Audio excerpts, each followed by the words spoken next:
بەشە تەکنەلۆجیەکان لە هەرێمی کوردستان ئەم جارەیان تەلارسازیە لە پەیمانگە بەزان کۆلاین و پارالێل و ئێواران چەندی وەرگرتووە.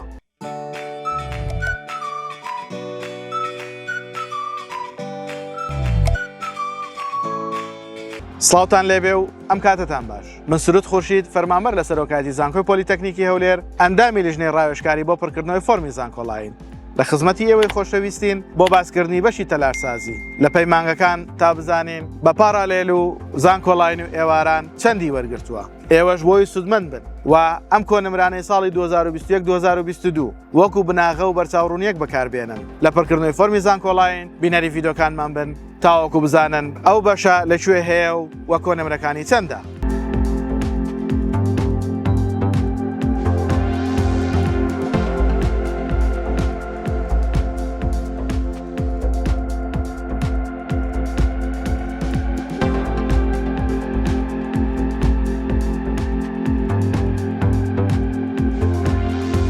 لایک و کۆمنت سەبسکرایبی کەناڵەکەمان لە یاد مەکەن. هەروەها کەناڵەکەمان بۆ هاوڕەکانتان شێر بکەن بە ئەوانیش سودمەند بن و هەروەها لە ئەنستاگرامیش ئێمە لە خزمەتی ئێوەیان ئێوەش فۆڵۆمان بکەن و پرسیارەکانتان بنێرن تاوەکو بتوانین وەڵامتان بدەینەوە. هیوامان سەرکەوتنتانە.